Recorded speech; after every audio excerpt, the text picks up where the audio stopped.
كيف ديما فقت في الصباح قضيت الامور ديالي وريحت، هزيت التليفون، جيت ندخل لاباج باش نشوف الامور كيفاش غاديه وما تلاقيتش لاباج عندي. بقيت ندور، قلت يمكن راني غلط في الكونط ولا راه ماشي هذا هو الحساب اللي راني حال به الصفحه، ولكن للاسف ما تلاقيتش الكونط.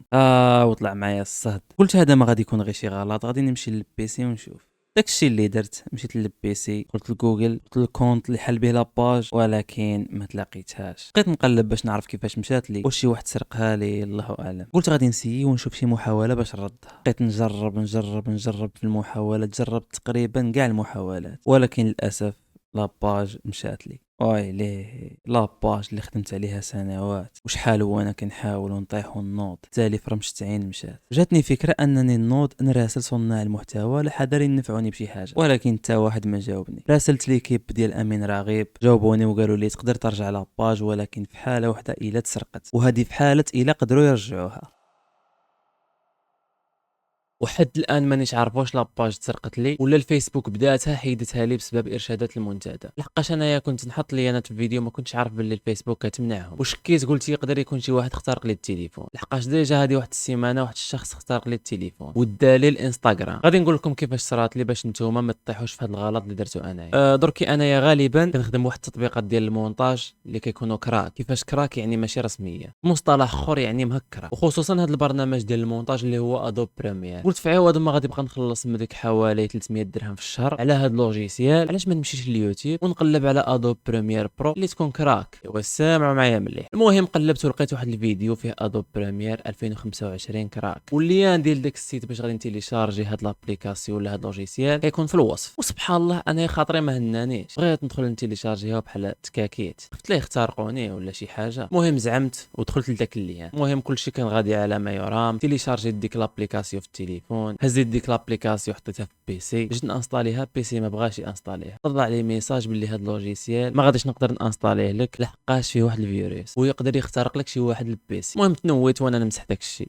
صانطوا معايا واش صرا لي من بعد. كنت نصور في واحد الريل ونصور بالكاميرا والصوت خدام بالميكرو، وهذا الميكرو كيتكونيكطا مع التليفون. المهم وانايا كنصور يبان لي التليفون يوصلني فيه شي ميساجات، زيد التليفون يبان لي الميساجات وصلوني في الواتساب. قلت الواتساب لقيت دوك الكودات ديال الفيريفيكاسيون اللي فيهم 6 ديال الارقام اللي كيطلبهم منك الانستغرام باش كونفيرمي. قلت شكون غادي يكون هذا، مع العلم باللي انني ديجا كنصرى لي بحال الحوايج هادو، ولكن ما كانوش يديو لي الانستغرام. المهم ما علينا، دخلت الانستغرام باش نشوف واش راه عاد باقي عندي، واش داوه لي، ولقيت الانستغرام داوه لي. زربت عليه في الساعه لقيتهم مازال ما بدلوليش المعلومات، رديته. بغيت نعاود نريقل المعلومات ديالي، عاود داوه لي. حاولت وفي التالي عاود رديته، بدلت المعلومات ديالي. دخلت نيطوايي التليفون، درت له اناليزي، دخلت ديك لابليكاسيون ديال انتي فيروس من بحال هكا، هذيك اللي كتحمي التليفون من الفيروسات. نيطوايت البيسي، دخلت الايميلات ديالي، لقيت هذاك السيد دار فيهم بحاله. المهم اي ايميل كان باغي يدخل له كاين اللي لقيته كاع داخل له وماجوتي النمره ولا الايميل دياليه كاع. دخلت الفيسبوك الانستغرام لقيتهم اجوتي الايميل ديالو فيهم كاملين. وباش تعرفوا هذا الشخص اللي دار هذه الفعله هذا راه ماشي شي واحد من المغرب ولا من افريقيا، كتعرفوا يكونوا دوك الرواسه ولا دوك الاندونيسيين هما اللي كيديروا بحال هاد الحوايج هاد. وهاد القصه اللي راني نعاودها لكم صارت لي هذه واحد السيمانه، والبارح مشات لي لاباج تاع الفيسبوك، شكيت في هذا السيد هذا، قلت وقيلا يكون هو داها لي ولا الفيسبوك هي اللي حيدتها لي. لحقاش كيما قلت لكم انايا كنحط ليانات عندي في لاباج، ليانات ديال اليوتيوب، والفيسبوك كتمنعهم وانا ما كنتش عارف.